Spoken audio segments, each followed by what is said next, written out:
வணக்கம். சிறகடிக்க ஆசை சீரியல்ல போலீஸ் இன்ஸ்பெக்டர் வந்துடுறாரு. முத்து வந்து கேட்குறாரு, என்னோட வண்டி எடுத்துகிட்டு வந்துட்டாங்க, வண்டி விட்டுருங்க சார்ன்ட்டு. இவர் கேட்குறாரு, நீ தான் வீடியோவில் வைரல் ஆனோனா, அதனால தான் இப்போ இங்கே வந்திருக்கியா? நீ தான் குடிச்சிட்டு இல்லை வண்டி ஓட்டினேன், உனக்கு வண்டி கொடுக்க முடியாது, லைசன்ஸை வண்டி கொடுக்க மாட்டேன்னு சொல்கிறாங்க. இவர் கெஞ்சி கேட்குறாரு. அவர் சொல்கிறாரு, நாங்கள் கோர்ட்டில் ஒப்படைச்சிடறோன்ட்டு ஃபைன் கூட கட்டிடுறேன், கோர்ட்டுக்கெலாம் வேணான்ட்டு. இவர் கேட்குறாரு, நீ பண்ணுறதெல்லாம் பண்ணிவிட்டு வண்டியை குடிச்சிட்டு ஓட்டிட்டு நீ இப்போ வந்துட்டு ஃபைன் கட்டுறேன்னு சொல்கிறேன், அப்போ நீ நிஜமாக குடிச்சிருக்கிறேன் தானே அர்த்தம் சொன்னோன்னே, இல்லை சார் நான் சவாரி நேரத்தில் குடிக்க மாட்டேன், அது யாரும் தப்பாக எடுத்து போட்டுக்கிட்டு இருக்காங்க சொன்னோன்னே, இவர் கேட்க மாட்டார். நீ போயிட்டு கோர்ட்டில் ஃபைன் கட்டிட்டு அங்கேயே வாங்கிக்கன்னு சொன்னோன்னே முத்துக்கு என்ன பண்ணுறதுன்னு தெரியல.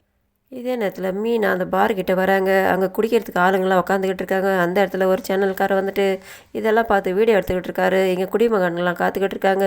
இங்கே ஒரு பொண்ணு கூட வந்திருக்காங்க குடிக்கிறதுக்குன்ட்டு. மீனா கிட்ட வந்து பேட்டி எடுத்துக்கு வராங்க. நீங்கள் எவ்வளோ வருஷமாக குடிச்சிட்டு இருக்கீங்க, எந்த காரணத்துக்காக குடிக்கிறீங்கன்ட்டு. அப்போ மீனா கேட்குறாங்க, இது வீடியோ ஓடிக்கிட்டு இருக்கான்ட்டு. ஆமான்ட்டு அவர் சொல்கிறாரு, இந்த மாதிரி பிரச்சனை நடந்தது யாரோ தான் வீடியோ எடுத்து போட்டு என்னோடய புருஷனுக்கு பிரச்சனை ஆயிடுச்சுன்ட்டு நான் அதை தடுக்கிறதுக்காக வந்தாக்கா, இப்போ நீங்கள் இங்கே வந்துட்டு என்ன பேட்டி எடுக்கிறேன்ட்டு மீனா அவருக்கு ஒரு அறை கொடுக்குறாங்க. அதை பார்த்து அவர் ஷாக்காக வர்றாரு. என்ன மேடம் நீங்கள் பொசுக்கு நடிச்சிட்டிங்களேன்ட்டு. என்னோட புருஷன் வந்து இங்கே சரக்கு போட்டுட்டு வண்டி ஓட்டினாருன்ட்டு இந்த மாதிரி தான் யாரும் வீடியோ எடுத்து போட்டுட்டாங்க, அதனால் என் புருஷன் எப்படி பாதிக்கப்பட்டார், அதுக்காகத்தான் நான் நீங்கள் அந்த வீடியோ என்ன ஏதுன்ட்டு விஷயம் தெரிஞ்சுட்டு போகலான்னு வந்தேன். இங்கே நீ என்ன பேட்டி எடுக்கிறேன்னு சொன்னோன்னே, சரி மேடம் நானும் உங்களுக்கு உதவி பண்ணுறேன், இப்போ நீங்கள் பேட்டி கொடுங்க, என்ன விஷயம் நடந்ததுன்னு சொல்லுங்கன்னும் போது, எதுவும் வேலை நீ கிளம்புன்ட்டு அனுப்பி வச்சுட்டு அதுக்கப்புறமாங்க முதலாளி வந்துட்டு கரையை திறக்கிறாரு. உள்ளே வந்தவொடனே எல்லோரும் வந்து உள்ளே உட்காராங்க. மீனா வந்துட்டு கடை ஓனர்கிட்ட கேட்குறாங்க, இங்கே நடந்த விஷயங்களெல்லாம் என்னோடய புருஷனுக்கு பிரச்சனை ஆயிடுச்சுன்ட்டு அந்த வீடியோவை பார்த்தம்மா என்னோட கடைக்கு பேர் கட்டு போச்சுன்ட்டு அவர் சொல்கிறாரு. இவங்க கெஞ்சி கேட்டு நடந்த விஷயங்கள்லாம் சொல்கிறாங்க. அந்த வண்டியை வச்சு அவர் பொழைச்சிக்கிட்டு இருக்காரு. எங்களோட குடும்பம் அந்த வண்டியை வச்சு தான் ஓடிக்கிட்டு இருக்குது. இப்போ அவருக்கு பிரச்சனை வந்துருச்சு, வண்டியை பிடிங்கி வச்சுக்கிட்டாங்க, லைசன்ஸும் இல்லை. இப்போ அவர் எதுவுமே முடியாமல் ரொம்ப கஷ்டப்படுறாரு. நாங்கள் குடும்பம்லாம் கஷ்டப்படுறோம், வீட்டில் வேறு நம்ப மாட்டுறாங்க. அதனால் அவர் மனசு உடஞ்சி போயிட்டாரு. நீங்கள் அந்த வீடியோ மட்டும் எங்களுக்கு காட்டினா போதும், அதில் என்ன ஏதுன்னு விஷயம் தெரிஞ்சுக்கிட்டாக்கா அதுக்கப்புறம் நான் அதெல்லாம் பார்த்துக்கிறேன்னு சொன்னோன்னே இவங்க கெஞ்சி கேட்குறாங்க. அதுக்கப்புறமா ஒருத்தர் கூப்பிட்டு அவங்க என்ன கேட்குறாங்களோ அந்த வீடியோ காட்டுப்பா சொன்னோன்னே அவர் வந்து காட்டுறாரு. வீடியோவெல்லாம் பார்க்குறாங்க. இவர் மற்றவங்களுக்கு ஊற்றி கொடுக்குறாரு தவிர இவர் சிப்ஸு போயிட்டு உட்காந்து தின்னுக்கிட்டு இருக்காரு. அது காலி பாட்டில் தான் எதிர்க்கிறது. அது எல்லாத்தையுமே அந்த வீடியோ காட்டுறவர் சொல்லிக்கிட்டு இருக்காரு.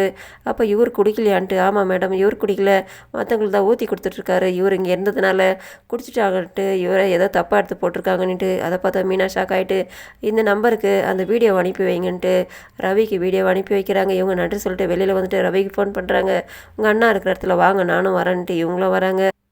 முத்து வந்துட்டு அவங்க ஃப்ரெண்டுங்கிட்ட சொல்லிகிட்டு இருக்காரு, நானும் ஃபைன் கட்டுறேன், வண்டி விட்டுடுங்க சொன்னால் கேட்க மாட்டுறாங்க, கோர்ட்டில் வாங்கிக்க சொல்லிட்டாங்கன்ட்டு இவர் வருத்தப்பட்டு சொல்லிக்கிட்டு இருக்காரு. அந்த நேரத்தில் ரவி வந்து நிற்கிறாரு. என்னடா வீட்டில் ஏதாவது பிரச்சனை அங்கே வந்திருக்கியான்ட்டு. இல்லைண்ணே அண்ணி வர சொன்னாங்க அதனால் வந்திருக்கேன்ட்டு. என்னடா பிரச்சனை கேட்கும்போது அவங்களே வந்து சொல்லுவாங்க இருங்கன்னு சொன்னோன்னே மீனா வந்துட்டு கட்டி பிடிச்சிக்கிறாங்க, அழுகுறாங்க. அப்போ அவங்க சொல்கிறாங்க, நானும் உங்களை தப்பாக நினச்சிட்டேன், நீங்கள் எவ்வளோ தூரம் சொல்லிக்கூட நானும் உங்களை நம்பி இருக்கணும், ஆனால் நான் நம்பாமல் போயிட்டேன், நீங்கள் எவ்வளோ மனசு கஷ்டப்பட்டிருப்பீங்க, இப்போ தான் எனக்கு உண்மை தெரிஞ்சு என்னை மன்னிச்சிருக்கேன்றாங்க. அதை கேட்டது ஏன் என்ன நடந்ததுன்ட்டு கேட்டேன். மீனாவும் ரவியும் நடந்த விஷயங்கள் எல்லாத்தையுமே அந்த வீடியோவில் இருக்கிறதெல்லாம் காட்டுறாங்க. அதை பார்த்து முத்து ஷாக்காக வராரு. எல்லாத்தையுமே இந்த சிட்டி தான் பண்ணி வச்சுருக்கா, அவன் நீ வந்து நேரமாக பார்த்து வீடியோ எடுத்துகிட்டு எல்லாத்தையும் எடிட் பண்ணி போட்டிருக்கான்ட்டு. இப்போ என்ன பண்ணுறதுன்னு ஒன்று, அதனால் பேர் கெட்டு போச்சு, இப்போ அது சரிப்படுத்தணுன்னாக்கா நீ ஒரு வீடியோ போடணுன்ட்டு முத்து மீனா வச்சு ஒரு வீடியோ எடுக்கிறாரு. இவர் நடந்த விஷயங்கள் எல்லாத்தையுமே சொல்லி எங்களுக்கு வேண்டாதவன் எடுத்து வீடியோ போட்டா, அதனால் அவன் என்ன தப்பாக போட்டதுனால எல்லாருமே என்ன தப்பாக நினச்சிட்டாங்க, வீட்டில் இருக்கிறவங்க கூட என்ன தப்பாக நினச்சி யாருமே என்ன நம்பலை.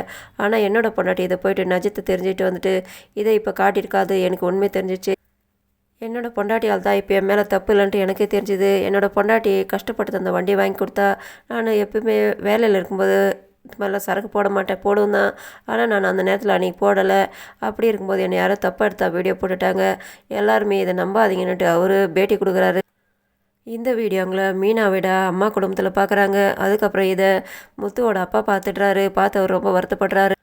ப்ரோமோவில் அண்ணாமலை வீட்டில் இருக்கிறவங்க எல்லாருமே கூப்பிட்டு இந்த வீடியோவை போட்டு காட்டுறாரு. முத்து மேலே தப்பு இல்லைன்னுட்டு சிட்டியை பார்த்தவொன்னே ஷாக் ஆகுறாங்க ரோகிணி. இதோட முடியுது. நன்றி, வணக்கம்.